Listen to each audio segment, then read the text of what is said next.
that's what we needed. So today we are reading from Bhagavad Gita, chapter 7, entitled The Knowledge of the Absolute, and verse number 15 I have been told to speak upon. Yes, please. So yeah, you can. It's a very long purport, and it's very powerful purport too. It's a very long purport. And you can do all of it, or if you prefer to do part of it, whatever you think is best. That's good. I think we should read what Prabhupada has said. Okay, very nice. So I will be nothing left to speak upon. We can take question answers after that.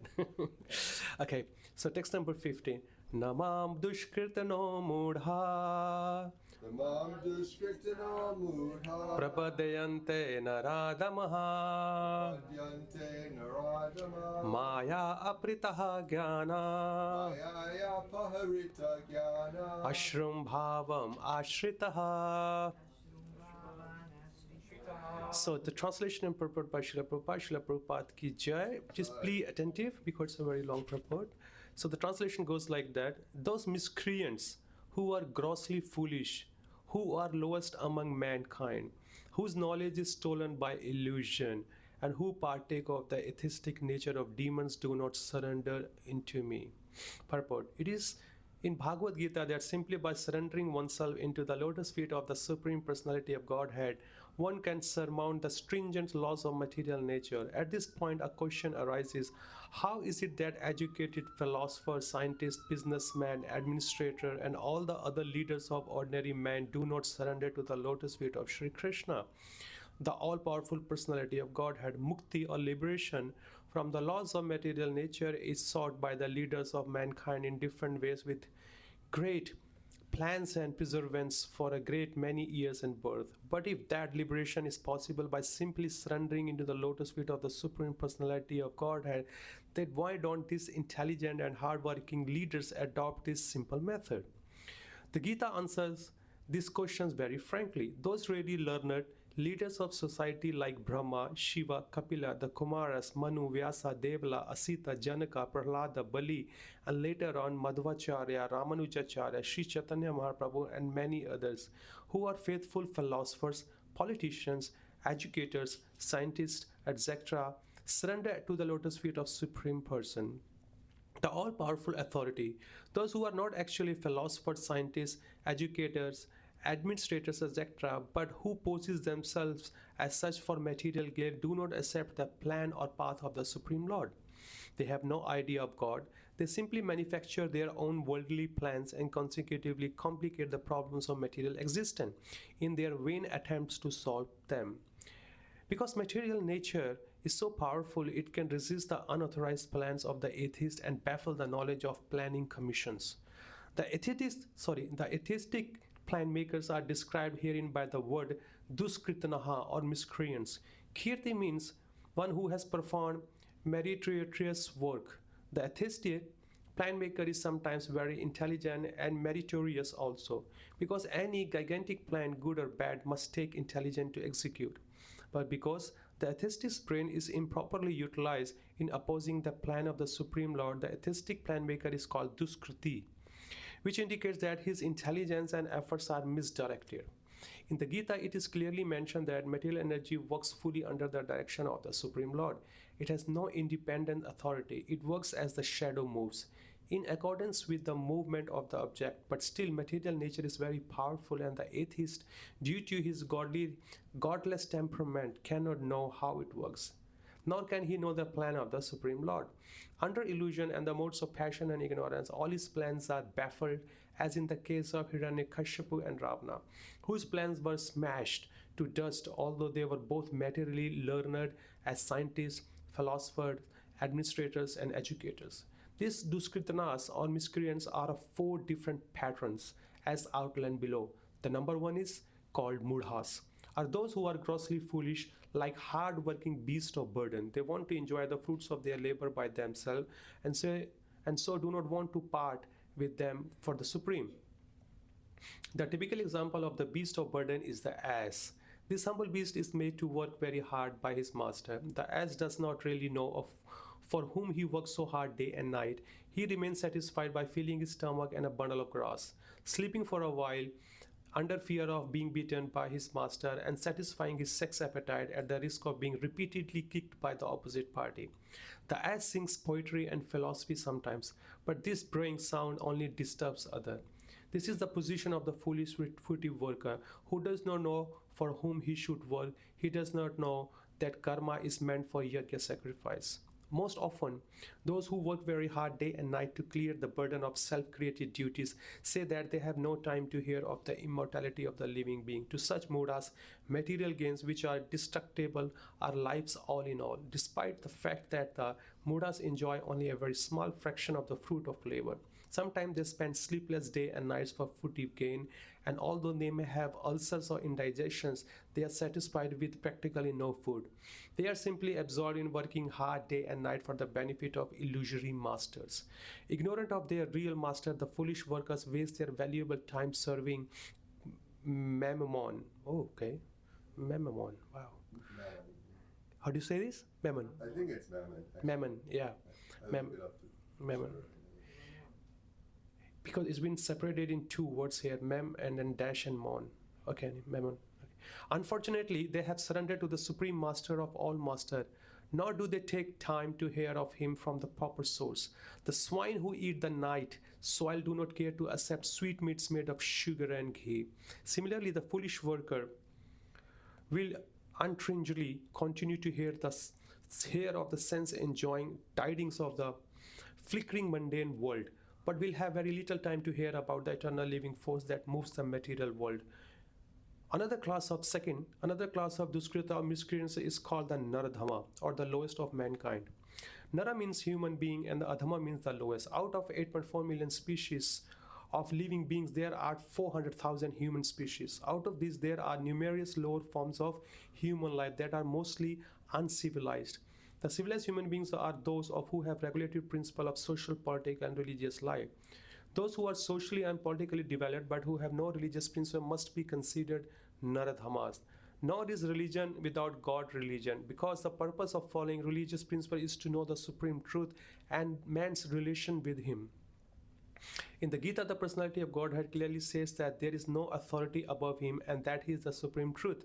The civilized form of human being is meant for man's reviving the lost consciousness of his eternal relation with the supreme truth, the supreme personality of Godhead, Sri Krishna, who is all powerful.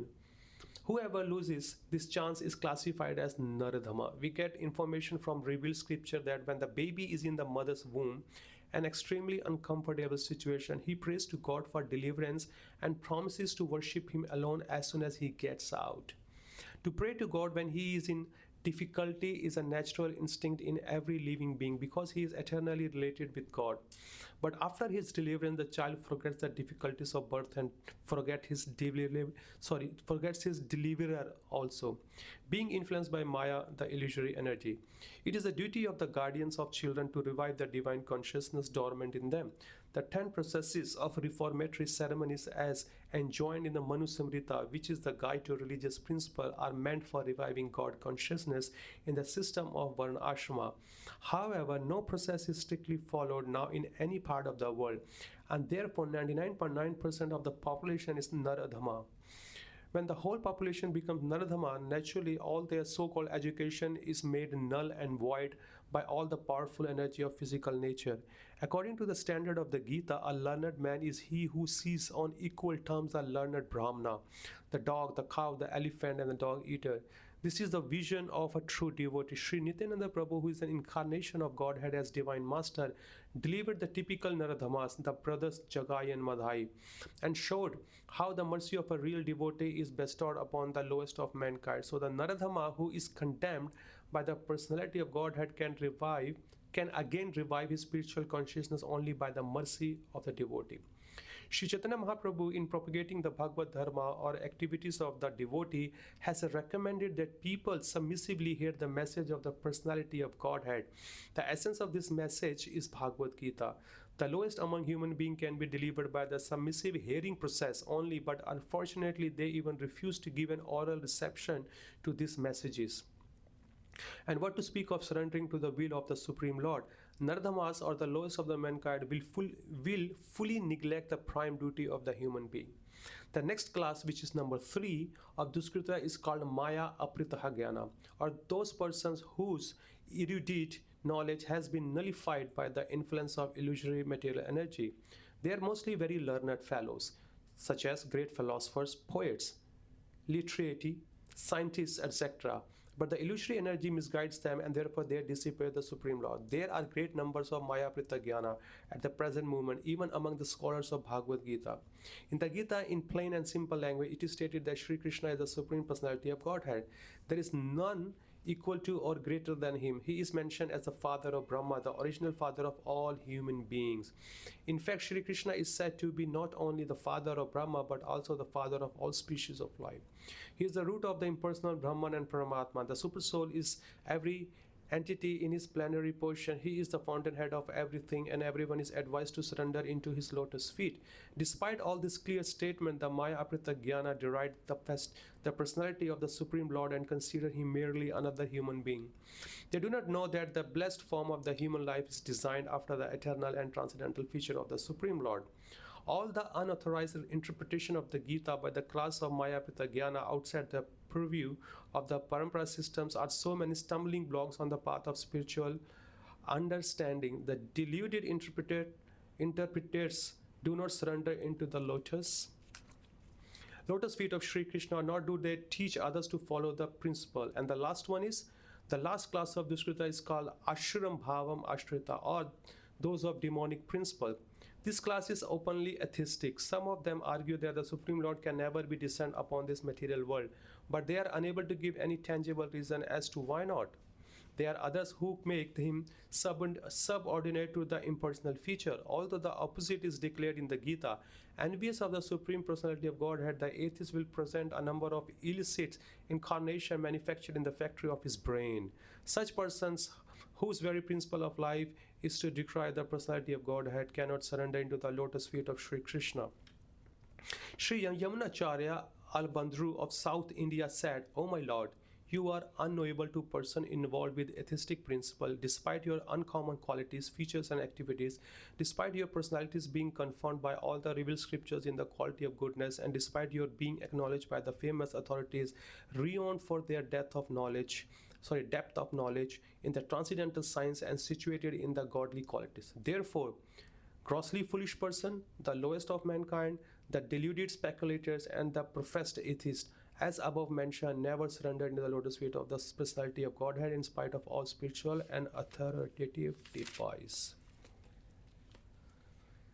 Okay, so such a long, it takes, I think it speaks so much. I don't need to speak anything here.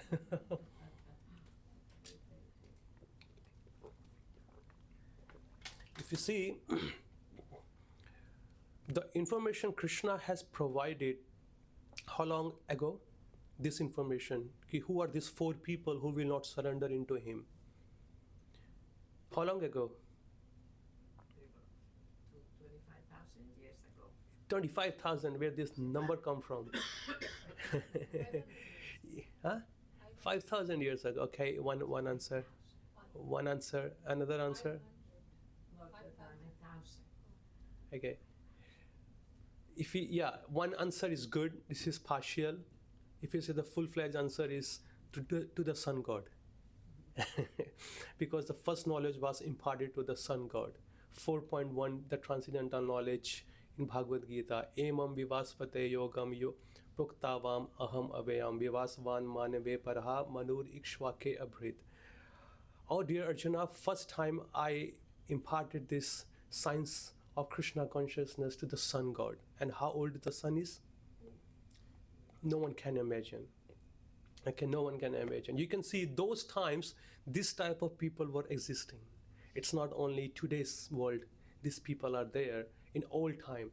And if we see ourselves, where do we fit ourselves in this 4 category? Because when we read about this type of information, we start scanning people. We start scanning, people around us. Okay, Prabhu, you go to work, you don't come to the program, so you come under one of the mudhas. You are so puffed up with your knowledge, so you don't come to the program, or you don't accept, so you are Maya Aprita Jnana. So we start scanning, people around us. But no, This is meant for us. Knowledge is meant for us. Okay, where do we fit here? And who are these people? Are we going to be like them, or are we like them, or are we really want to be changed or not? Okay, so he categorized. So while listening to these categories, we can examine our own life. Am I really spending good amount of time to know Krishna, or am I just spending my time like these 4 type of people? We go outside, we are also preaching for many years. Prabhu's doing for 25, 30 years. Some are 15 years, 20 years like that here. We do come across this type of people, yeah? Some people come when they have a trouble in their life. They take Krishna consciousness as a shock absorber. If you have a car, you know why the shockers are there, why these shock absorbers are there. Because it will make you comfort. If you have a very expensive car, there is a good shock absorber. As soon as there is a bump, there is a dig, so make sure you don't get hit by the bump. So that's why the shock absorber is to make the effect less and give you more comfort. So many people, they do come to Krishna consciousness because they were going on a very highway, like on a very high speed, 100 miles, kilometer. Suddenly they find some problem in their life or sense enjoyment, and they come and take up the process of Krishna consciousness. When that bad time has passed out, and they again go back to their highway. And more or less we also do here and there. More or less we also do here and there. So Krishna is mentioning who are the first person. Who are the first person? Hare Krishna. Yeah, please come in. So who is the first person? He says the first person is called here grossly foolish. Grossly foolish. Mudha. Mudha. Means Mudha, actually in Vedic system, if you see in India, we say he's a Mudha, he's a Murk. Murk is compared to an ass or donkey. Okay, because donkey... What's the word? Donkey. No. Mudha. No. Murk. Yeah. Murk. How do you spell that? M-U-R-K-H-A. Murkha. That's Murkha, Indian yeah. word. That's called synonymous of Mudha. Okay. So it's synonymous of Mudha. If you say The Murkha, modern word, like the modern. it's a Hindi word, you can say. Okay. It's a Hindi, but it's been always been used in Sanskrit also. Murkha. Okay. Like Mahaprabhu says to his spiritual master that my spiritual master considered me Murkha. Have you heard this verse there? Yeah, it is there in CC. He says that my spiritual master considered me Murkha, means foolish. Okay, so here, who is the greatest foolish person? Who works like an ass. Okay, because he works day and night, day and night, day and night, day and night. What for? Just for little food on the plate, and just for little, sexual enjoyment in the night, or some name and fame. Because this morning I gave the class on CC, and exactly the same thing the author Krishnadas Kaviraj Goswami was explaining, how people are being so foolish that their times are passing like that, just a blink of eyes. Days and days and years, especially in the Western world. When you live and you go to work, you see 22 gone, 23 gone, 24 gone, and 25th January gone. So the time is flying very fast. Why? Just working outside, just to provide you a better sensual activity. It could be in any form. People are so engrossed, like they have few cars on their name, they have few properties on their name, they have few assets on their name. By having those things, they're so puffed up, they think that's the life. If I am able to pay off all the bills and loans, I feel myself so fortunate. But that's not the thing. The enjoyment you are seeking or you are working so hard to get, it's easily available in the lower species of life. If a person works so hard just to do what? To attract the opposite sex. For one thing, just to enjoy his or her body. Okay? But these things are easily available in the lower species of life. Dog, easily available. You take any animal, anything, they are easily available. They do not work like a human to do. Why? because they are not interested. They're so busy. We invite so many people, Prabhu does so many advertisement. You also call so many. No, I'm so busy. I have to finish my project. I have so many assignments, so many this and that. Hours and days and days and days. And Prabhu, you said last year you're going to come to the program. What happened? Prabhu, what can I do? I'm so busy. I can't just get out of the work. You will get out one day when your soul will come out of the body. Because that is not the purpose of the body, that is not the purpose of a human being to give you. Yes, you do work, decent work you do, okay? Nowhere Lord Krishna has said you should not work. He even chastised Arjuna not doing his occupational duty because his duty was to fight. He was neglecting. He said, no, I'm not going to do. Krishna, no. He chastised him. He said, no, you have to do. You do your duty and simultaneously you think about me. Yuddhaschaiva man anusmaran. While performing your duty, you think about me. That is called spiritual life. So he's not saying you should not go to work. He's not saying you should not take care of your family. He's not saying you should not take care of your wealth. He says you do everything, but keeping me in the center. But we keep our own self in the center and then we go to work. And that's where the problem starts. Okay, it is a one party here. Second party is called Maya Apritha. No, Naradhama. Nara means human. Dhamma means the lowest of the mankind. Even the person has got a human form, but this human form has a purpose to fulfill. To revive your consciousness. It's called self-consciousness. Have you seen that self-realization? Right. Okay, so Srila Prabhupada here mentioned about two self. It's not self. When we say self means how should I know about myself? Prabhupada said there are two self. One is individual self, another one is super self. Means you know about yourself and you know about the God. What is my relationship? Okay, why am I this world? Why am I suffering? And what is the solution? And how I can get rid of this misery? So these are both things. These are the intelligent questions. It's only been put forward by an intelligent man. If he doesn't do so, and if he inquires some more other things, such as what is the price of the shares market, and the properties, and this and that, where I'm going to invest my extra money on it, I can get a more income, this and that. If you have, please do so. There is no one has said you should not do, but do in such a way that activity help you in your spiritual journey, not to take you down. In Canto 2, Srimad Bhagavatam, the Lord has said, Dharma sunishtaraha pumsa vikshvakshena kathashuyaha na udpayad yadiratim shama eva hi kevala. Means your occupational duty must support your spiritual life. Okay? If that part is not fulfilled, shama eva hi kevala means that's useless labor.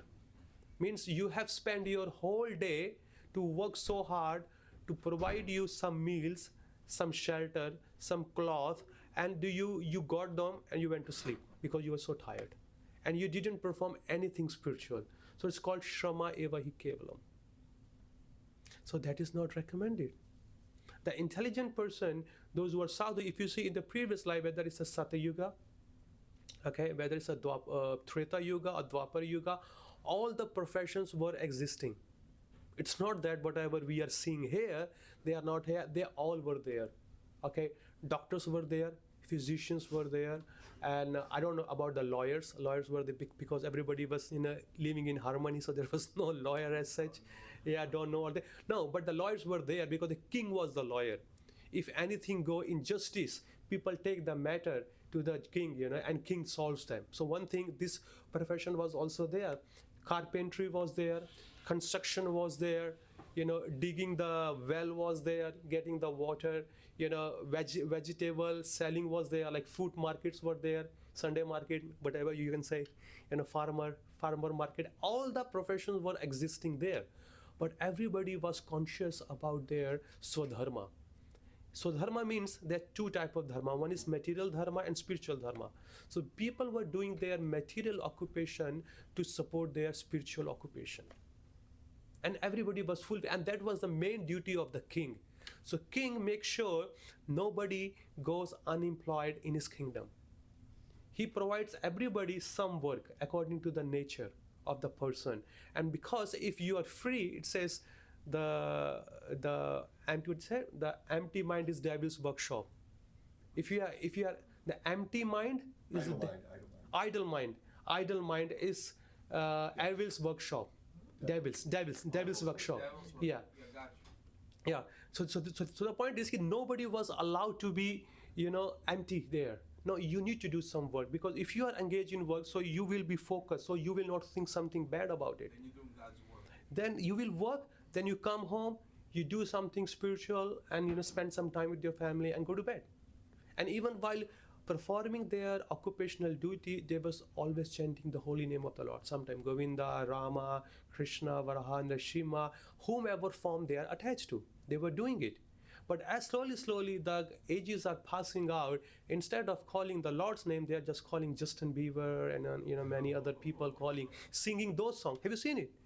Like in factory warehouses, and you see in the taxi people, those who are driving taxi over here, always some radio, some mundane songs are going on. Yeah, they're just driving, enjoying, and that. I mean, it's not giving benefit to anyone. People used to enjoy also music, but those music has got spiritual essence inside. They love to sing. Singing was there, but they always sing in the glorification of the Lord and His devotees.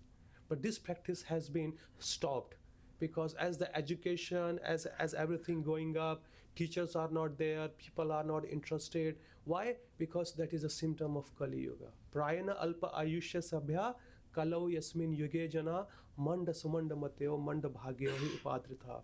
In the age of Kali, the people have short life. The duration of their longevity is very, very short. People used to live for 100,000, 10,000, 1,000, and now hardly anyone cross 50, 60. Even sometimes they just celebrate their 40th. It was unheard in some times, but it's just happening. Prayana alpayusha kalayus manda sumanda. The intelligence is very, very short. They are not able to understand a simple subject matter. The ABCD of the spiritual life starts from one thing: you are not this body, you are a spirit soul. That part is struggling a lot. If you have understood this part, then you will act on the spiritual platform and material platform both. But that part is completely missing, and they're always disturbed in their mind. They are just sitting alone. Suddenly they just jump out and they start doing something weird, and they find out what I'm doing. I was just sitting very normally. If you see in the train, people are just sitting. Suddenly, he just screams and start, showing the punches to the, people. Just something disturbed. So disturbed. If they are not disturbed, they think they are not normal. They like to be disturbed by other. So that is the condition. If they pass like that, they are called Naradhama. They're just useless. The human pass. And the third one, Maya Apritaha Jnana, means for some good fortune, if they have become, or they have got some name and fame in the society in the form of scientists, doctors, a great poet, a great philosophers, okay, so and so that, and they are living their life on mode of goodness. They are not, struggling hard to pay their bills. They have name and fame in the society. They have good cars. They have good spouses, good children. Everybody is obeying them. No fines. Okay, enjoying whatever they want. Everything gets on the table, or everything gets on their body. It's very easy to get. Whatever they say, thousands and thousands of people follow. It makes them proud. They think I am the acharya. I am the teacher of this material world. Whatever I say, I have 46,000, 46 million followers on my Instagram or on my Facebook, anything.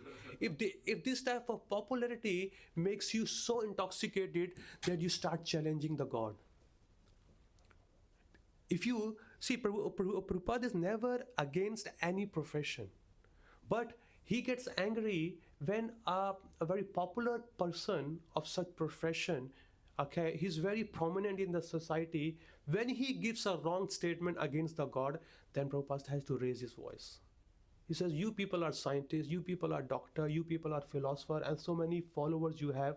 If you say something, people blindly follow you. So why don't you use the Vedic scripture and say something from that? Why you are using mental concoction? There's no God. I've never seen. I've been to moon. I didn't check out. Didn't find anyone's footprint. And many things are there. And people say, yeah, he's saying the absolute truth. But Lord is saying, I am the absolute truth. Matha pratram na anyat kischid asti dhananjaya. Mai idam sarvam protam sutre mani gadaya. I am the supreme absolute truth. There is no supreme absolute truth before me. The person is not even near to me, but to speak about equal to me or higher than me. I am the ultimate higher truth. So why don't you present this philosophy to the people? Why you are using your own philosophy? So this type of knowledge, which you get the Nobel Prize, garland, trophies, just fixed up on your, home drawer. Have you seen it? Many people, those who have, got trophies whole life, every week new trophies coming up. They need to buy a new house to bring the trophy in. One of my friends, his father was, very popular among, education sector. So every college, every university, every school, they just invite him. And wherever he gets, he's been awarded with some awarded shield or a trophy. He doesn't even know where to put those. He needs a new house just for trophy. He just kept it, because he just bought, to keep those prizes, he has to buy a wooden shelf with the, a fancy thing so people can see, okay, January 2025, February 2025, March 2025, it's been there for last 20-30 years. So many prizes, so many prizes. And because people are so interested to listen to him, whatever he speaks, due to his karma. And by that, he challenges the authorities of the sages. He says, I say there is no God. If you see, there were so many people, I won't take the name, in the society, they were so popular in their profession, they say, there's no God. Okay? Your hard work is your, your pay. If you want to get something, get up and do hard work, even the God cannot stop to give you. You will get it. You'll get it. And this type of statement made people, more intoxicated. Because they're thinking, oh yeah, because he's successful, whatever he says, he'll say it. It says in India, even if a wealthy man speak nonsense, ordinary people listen very carefully. Because he's got a wealth in his pocket. People don't want to hear any philosophy, they just want to know how to gain the wealth. And if this person is telling me how to gain the wealth, even though he's talking nonsense, I'm ready to follow him. But they forget who gives them the breath, who gives them the mind. But they don't think they need money. Because they think they compare the success to the money. The more you have money, the more you are influencing the society, you are the God. I don't care who you are. I don't know what you speak. I don't care, but I just need the money. And people do blindly follow. But in previously, if any statement comes from the mouth of anybody, people argue. They say, is it been written in the Vedic scripture? Okay, which Vedic scriptures are you quoting? So that's how people, they used to put forward their argument. But now, logic. A logic has no logic. Their logic has no logic. Just a blind, by hook or crook, get the money, get the person to enjoy, take your name and fame. So many people are doing, inappropriate way, using the method to become popular. Like to grab the seat in a political field. They're trying to shoot somebody, they're trying to defame somebody. You see, I mean, the politics, when they give the, the speech, they use such a filthy word to address other opposition party's leader. So sense, even the sense has gone how to use the word in publicly. That etiquette also has been lost. The more you use the filthy word, the more people make angry, the more followers you get, and you're gonna get more votes, and so and so. So these things are lost. And the fourth one, okay, which is atheistic people. Atheistic means those who are envious of God. Those who are completely has demonic nature. They're trying to deny the existence of the God. You just imagine, not today, when Lord Krishna was present 5,000 years ago on the planet, and the people were around him, they were directly seeing him physically. They have also read Vedic scripture those times. It's not that they didn't read it. They have read. They know Lord wears pitambar dhoti, means yellow dhoti. He has flute. He has peacock feather. Okay, he does this and that. Everything is matching. They are seeing the Lord face to face. Still, they are denying him. He says, "I don't believe. I just see he's just a powerful or a mystic man. I don't feel he's a god." If the people were seeing those times, they deny directly. So what to speak the people who are not seeing in today's world, and how they're going to believe the Archa Vigraha, the Murti of the Lord in the temple, how they reciprocate, how can I believe this? He's a person. All I'm seeing just some statue made of wood, metal, or a stone, or a marble. I say, I don't believe all you people what you do. But if you read Vedic scripture in 11th canto Bhagavad Gita, Uddhava, Lord Krishna explains to Uddhava clearly, I have many incarnations. Okay, and I have taken incarnation almost in every species of life. Example, if someone says, okay, aquatics, what's the incarnation was there in aquatics? Matsya and Kurma, a tortoise incarnation, okay, and a fish incarnation, and in an animal, Varaha, Narshima, Hayagriva, half man, half horse. Hayagriva is also there. And if the snake says, Anantashesha, Balaram, Anantashesha. And in human, Rama, Krishna, and many other, Chaitanya Mahaprabhu, there are many other. But what they say? Lord is saying, Avajananti mamamudha manusham tanam ashritam. These fools, they deride me when I come in the human form. Because they think, oh, he's just like us. He's got a father, mother, he's got a wife, he's got a sisters, brothers, and many children. And he's also crying for them when they go home, okay, or when they get lost. So what kind of God he is? He's just like us. But they forget his unparalleled pastimes or the activity that he has performed throughout his whole life. Picking up the Govardhan, killing the Putana, then is a car demon, Turnavada, and many other.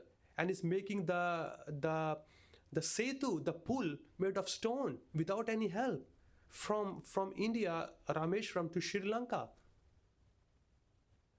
Still, the people, the engineers, they are trying to find out how this stone is floating without any support. How this stone is floating, they can't figure it out. Who did this? Ram did it.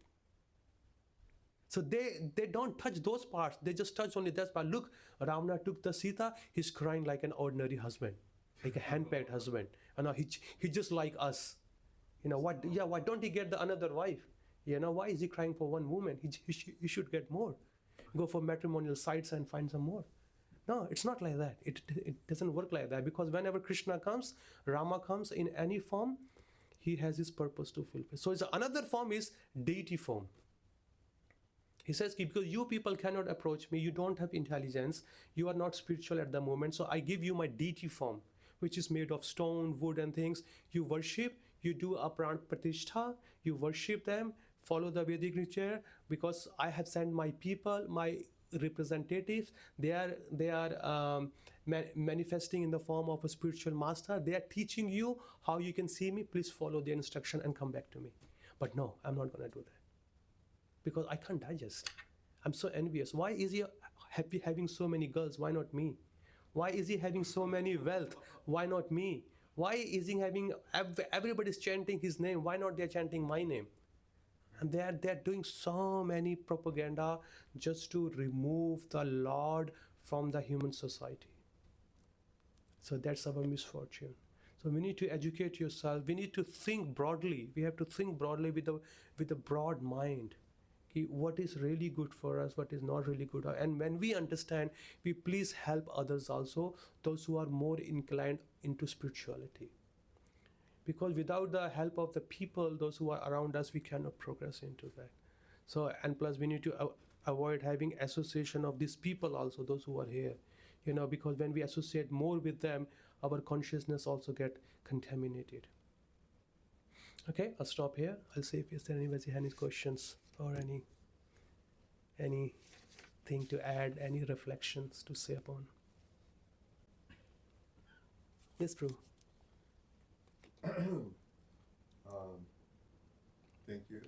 Very nice discussion and nice choice to read the entire purport by Srila Prabhupada. That was great too, of course. So you're seeing how people one second.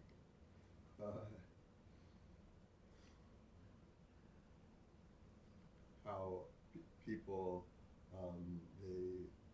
they try to have so many followers.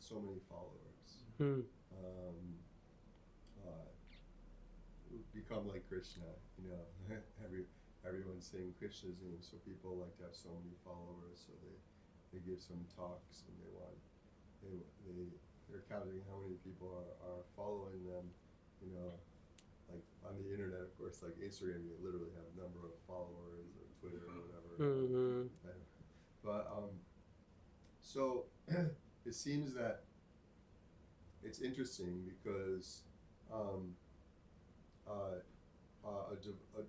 devotee, for the sake of spreading Krishna's glories, spreading Krishna consciousness, which Krishna says is the activity that makes one most dear to him. Yeah. Whatever one can do to spread the glories, that's good. So if one can accumulate millions of followers in order to and the message that one's propounding to those followers is the message of Krishna's glories. Yeah. And there's nothing that could be better than that. Yeah. Now the thing is though that it's there could be a trap that someone can be trying to accumulate followers for the sake of bolstering one's own sense of one's false ego. Yeah. How great am I? Yeah. The people generally, when we see people doing that, they're non-devotees. But there could also be someone who's interested in Krishna consciousness, or brought up as a follower of Krishna, who is a follower of Krishna consciousness. Yeah. One could also follow that path of trying to become famous for the sake of spreading Krishna's glories. But sometimes, like, there could be a fine line. It's okay. I'm happy to be speaking from right here. Thank you. So there could be a fine line though, because as one may be wanting to spread Krishna's glories, or apparently one could also be trying to become more famous for the sake of becoming more famous oneself. Yeah. So it seems like it's a tricky thing, even for the transcendentalists. Yeah. It's not just the transcendentalists, they'll do anything for Krishna, and the non-devotees, they do all these things just for themselves. But there could be somewhere in the middle who's doing these same things, and it could be for Krishna or for themselves. It could be tricky. Depends on their purity. It depends on the purity of their message, actually, the most. And so it's a tricky thing. I guess I was wondering if you have some thoughts about the trickiness of it from two standpoints. Yeah, that's right. One is from the standpoint of the devotee himself, how to make sure that one doesn't preach. It's not just people who are preaching on the internet. That is what I was thinking about. But it's also like when I was a Sankirtan devotee, I was kind of well known around North America for distributing more books than kind of anyone in the country, and that did affect my consciousness in a detrimental way to my Krishna consciousness. Yeah. because when you do something, you know this is very pleasing to Krishna Yeah. and Prabhupada, Yeah. but you're not you're not as mature as the results of your activities might Yeah. make someone think. Yeah. Then it can cause someone to misunderstand Yeah. Prabhupada's teachings and think that one is the doer, that Yeah. one that due to one's own prowess, one is creating these good Yeah. results for Krishna, Yeah. and that leads to a loss of Krishna consciousness, Yeah. because it's really A a trap, result of yeah. envy of Krishna, Envy, yeah. wanting to be like Krishna.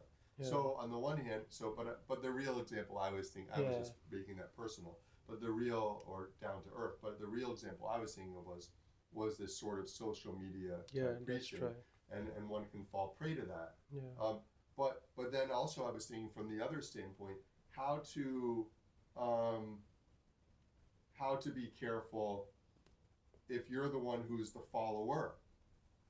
In other words, so first I was saying what to do if you're the one who's the leader. Leader. Yeah. How to be careful Yeah. that you do it for Krishna and not for yourself. Yeah. But then also I'm asking, what about for the person who is not the leader, but he's the one who's listening on the internet? Yeah. Like, because the internet's there for all of us Yeah.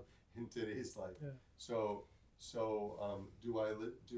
so there's some people who are speaking something that seems kind of spiritual, or they may also affiliate themselves with devotees, somewhat or a lot. But what's their message? Are they giving out? Is the message exactly what Prabhupada said, or is it something that's maybe not clearly what Prabhupada said, but it seems to be something that maybe it's more attractive to many people Yeah. because of the fact that it's not asking people to regulate their material lives. Yes. Yeah. And so how to be careful when one's navigating, like for example, again, a different type of example, I'm thinking of a devotee, or a friend of devotees, or devotee somewhere in between, who wants to have a mentor in Krishna consciousness. So like, where do they go for that? Do they go for someone who's very popular? Do they go who will say something to bring them in? Where do they go? Do they go for someone, maybe someone is more low profile, but they're giving transcendental knowledge, and it's not always like they're not as popular. Yeah. So I was wondering if you might comment about this. It's a broad subject. Yeah, it's a very broad subject to look upon, but if you see, the solution is all, if you are yourself very sincere, and you know what are the pitfalls, you know very well, and you sincerely pray to Krishna, Krishna, please kindly put me under those devotees, those who are free from all these things. They are doing service to you, they are very popular. See, who will be more popular than Brahmaji? Who will be more popular than Shiva, Narada, and many other Maharajas? Who will be more popular than Srila Prabhupada, and all our acharyas are there? They did at the service to please their previous acharya. So many times we see when we perform any kind of services, either on a daily basis or on a weekly basis, monthly basis, or whatever task is there. So whatever we do, Srila Prabhupada has always said, and he set his own example, I always pray to Krishna. Krishna, kindly give me protection. I am only doing this for the pleasure for you and for your pure devotee. I'm not doing, please don't let this pride come into my mind. Otherwise, I will fall down. When you do pray in such a way, then Krishna will put you under someone who is free from all these things. This is one answer. And the second is the preaching, because different type of people been attracted by different ways. Some in our movement, some people call it bridge preaching. They don't speak right straight on the face the way Srila Prabhupada, and because those times were gone. Okay, so people don't like to hear a clear, straight message. Some people like it. No, you Prabhu, speak to me directly about the God. Tell me I'm just wasting my time. Directly, give me a harsh knowledge. And some people get offended. Oh, Prabhuji, how can you compare my life to a dog? You know, dog knows I also go my work and you talk calling me dog. So some people not understanding the analogy which has been performed, they take it on themselves and they never come back. Take it personal and they never come back also. And some people, they have different audience to target. Like if you, I won't take the name, we have so many popular devotees of Krishna. They are doing preaching on internet, you know, on a Facebook, Twitter or Instagram. They send some 2-3 minutes video and there is a particular message to go. Those people who are able to take only that much, it is for only for that much. Some people more heavy, they go to other preacher. Some people like a light message, they go to other light people. So it's up to you, because every person is individual and different. They have speciality to preach. If you want to speak harsh or straightforward message, make your video, put it there. Those who like it, they will like it. But those who will say no, they will put no. You cannot please everybody in that sense here. And the second thing, to protect ourselves here, as I say, always pray to the Lord and give all your credit of your spiritual activity to your spiritual master. Oh my Lord, it is just by your blessings it was possible, but I know what's my strength. I am such a pauper in this material world. I only became popular just because of your blessings. Please don't let this popularity sit on my head and make me think, no, I am Krishna. Yeah, because even though either it's spiritual or material, anything you do, even though, Prabhu, if you are not popular or if I'm not popular or nobody's popular here, still we have 5, 10, 15 people as our followers. They want to be like you. They want to speak like you. They want to do kirtan like you. They want to manage like you, or they want to have what you have in your life. Car, bangla, you know, like houses, jobs, popularity. We do have, but we don't know who they are. But that's what we are not born for. Whatever comes, and we use everything in Krishna's service. And at the end, when we are going to bed, we just say, my Lord, whatever I was able to do, it was only by the blessings of your pure devotee. I offer everything to you. But when you offer, then Krishna takes everything. Then there's nothing upon you to, go to. And plus, as I said, we need to pray to our teachers, Prabhupada, spiritual masters, and Krishna. Please don't let this false pride come on me. It is natural, Prabhu. It is natural. As soon as you start gaining some name and fame, either in spiritually or materially, mind spins. Oh, when I go to hear my lecture, 500 people comes. One Mataji flew all the way from Chicago. One Prabhu came all the way from South Africa only just to attend my lecture. How great am I? It does come. It will come sooner or later, more or less. As you said, when you in your own time you were a great popular book distributor, it was there. Just take it as a blessing and just drop it there. I became just because of the blessing of my spiritual master, because he blessed me. Otherwise, how I'm going to distribute? Because by the blessing of the spiritual master, we are able to perform any small activity to the Lord. Lord does not accept our activity just directly. He has kept an agent, and the agent is called spiritual master. So we need to offer everything back to him, and that's how we can get it. And plus, as I said, we need to associate with those Vaishnava, those who are popular, or maybe those who are matured and they don't have a pride. They don't take a pride. They don't take a. We need to pray to Lord. God, kindly put me into those association. I know I have a problem. I get puffed up when I give lecture. Many people appreciate. They just like on my YouTube channel and so many things come. Please kindly protect me. I'm just only doing as a service. So those who like it, they must get advantage of that. All I don't want anything. But again and again in a night opening, how many likes happened a year ago, an hour ago, a month ago? It was 10, now it's been 15. So people are watching me, And then, meditating upon your own activity. No, it's not good. We need to take a guidance from the scriptures. Arjuna, Yudhishthira, Bhishma, who can stand in front of Bhishma? Who can stand? He has a boon. He will die only when he desires. I mean, if you get a boon or I get a boon, Prabhuji, I will start running naked on the street because no one can kill me. I mean, that power. He was such a humble servant. He just became the servant of Dhritarashtra. He became the servant of Duryodhan. He was serving them, even though he had a boon. If he wanted, he could kill just in a one day everybody. No, but his power comes from Krishna. Then he appreciates that. His power comes from Krishna. He appreciates, oh my Lord, I am giving you my service because you like to get a chivalry rasa, the rasa of fighting. So I am giving you, standing opposite you. I have no other business to do that. Please kindly. If you write anything, see all the acharyas, whenever they write books, and the people of this material world, when they write books, they write to become popular. Because let my name and fame show. But acharyas write, they say, I am not writing on my own strength. I have been ordered by my spiritual master. Rupa Goswami, when he wrote Nectar of Devotion, such a masterpiece. Okay, he's saying, I am only doing to please my elder brother Sanatan Goswami. On his order, I'm doing it. On the order of my Chaitanya Mahaprabhu, I'm doing it. Otherwise, I don't have any desire to write anything or to become popular. So they are becoming popular for the service of the Lord. And there are other acharyas, they say, Krishnadas Goswami Maharaj, you are writing Chaitanya Charitamrita, don't write my name, don't mention my name anywhere. Loknath Goswami and many other Goswamis are there. I don't want to be known by the world.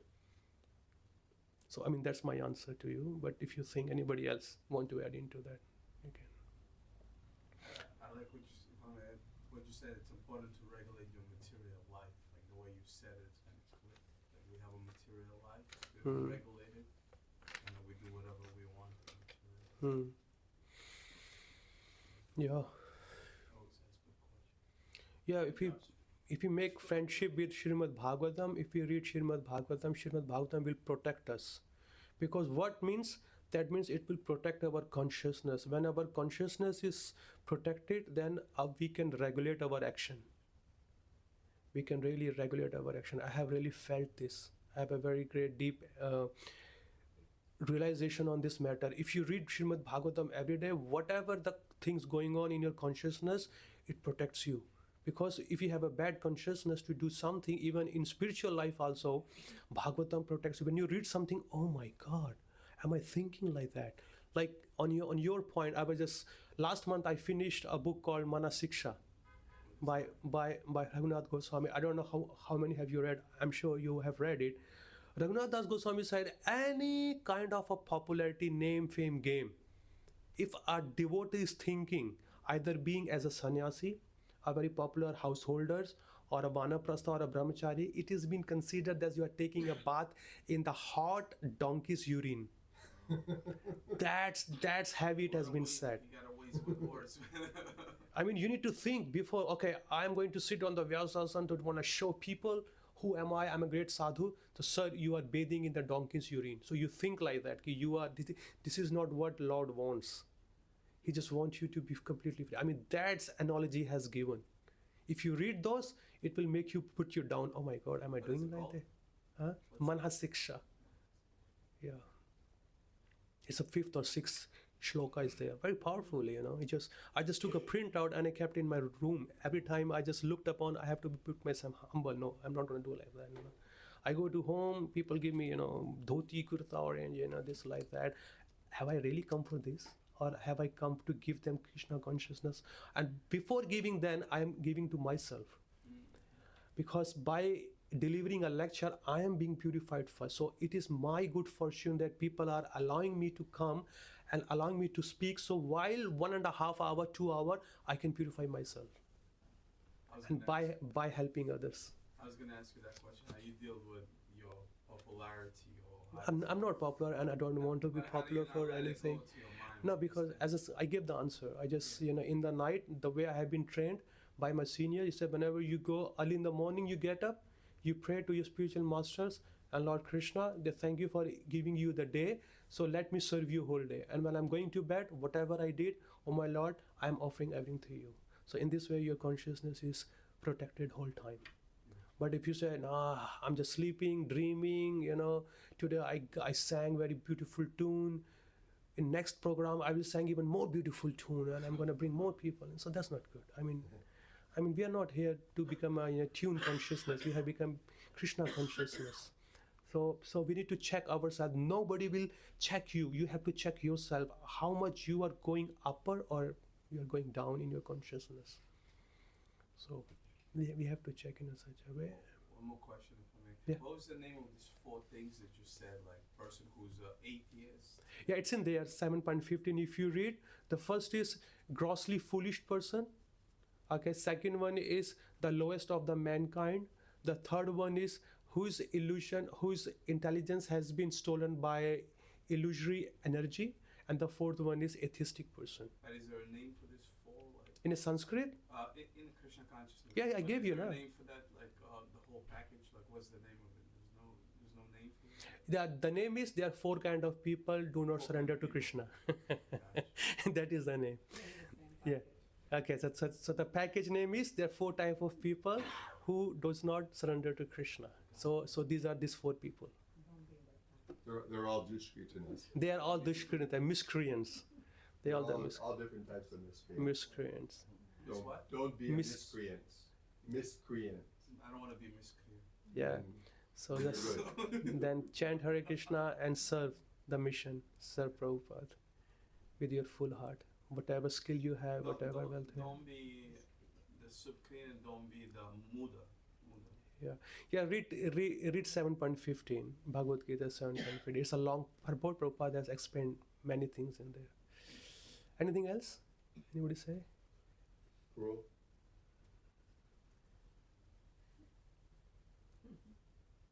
You already answered. I had a question. Okay. Some of my friends, they are telling that I am doing japa and I get up in the morning and I do the Mangalarati myself. So they are telling you are doing this and you think you will go to God and God will take you to Golok Vrindavana or somewhere. Yeah. We are working and we are not telling lie, we are not doing anything wrong. We are helping people and whatever job I have, I am doing it. I am thinking of God myself and we are not doing anything. So what's wrong if I don't do like you? God will not take us. First of all, you need to know whatever they have said, are they matching with the instructions of the Lord or not? Because you are doing and it's matching with the Lord's instruction. Lord has said, get up early in the morning, Brahma Murta time, perform your duty, chant my holy name. He's saying in whole Bhagavad Gita, chant my holy name. Satatam kirtayanto mam, always chant mine, and you're doing it. So it is a great human welfare. It's a great help to the mankind. People don't know. Their knowledge, as I said, is Maya Aprita Jnana. Because they are thinking they are helping, but they are not actually helping. They are helping their false ego. Because not following the order of the Lord the way He has said, it's the nature of an envious people. That's what in Bhagavatam, Brahmaji said to Maharaj Priyavrata. Maharaj Priyavrata, he lived his life as a brahmachari. When his younger brother Uttanapad, he lived as his life as a householder, as a king. When he dropped off from the king, and so there was no one there to rule. So he went to Priyavrata Maharaj. Priyavrata Maharaj says, my spiritual master Narad Muni has said not to get married, and I want to be really focused on Krishna consciousness. And then Brahmaji comes, he says, we don't have anyone here to rule the kingdom, you are the perfect person. And he says, no, I'm not going to do it. He said, no, that means you are envious of the God's order. I am the representative of the God, and I'm telling you, and you are saying no, that means you are saying directly to no to the God. So that means you are disobeying the order. So do you think you will be pleased by that? No. Because we are doing whatever Srila Prabhupada, who is a pure Vaishnava, he has said to us. So we are following him. So we are not here to please those people. We are here to please them. These 2 people, Guru and Gauranga. We are not here. Let them say. People have so many things. If you do this, people say, why you are doing this? If you do that, people saying, why you are doing this? So we are not here to please people. We are here to please Guru and Krishna and Gauranga. We are not here to please them. Let them say. If you do that thing, then the Vaishnava will say, what kind of you are? You were chanting, now you dropped out. Then we are upset. If you do here, then other people are upset. So let them be upset. We have not taken a birth to please them. We have taken birth to please Him, which we are not doing many births. So let Him please, and there will be no more birth for us. We will only go to spiritual world. So we need to be work intelligently. I think that makes sense now. Yeah. I mean, for Parul, it may be the situation that you're dealing with may be more. I don't know, but it may be not as black or white as it is for some people when they become devotees. Given that you're an Indian lady, presumably a lot of your friends are Indian ladies. So what we're doing, it's different from what they're doing on the one hand, but at the same time, like, they probably find it hard to object to it. But like, when many of us became devotees when we're younger, even Indian people when they're younger, I'm guessing. Yeah.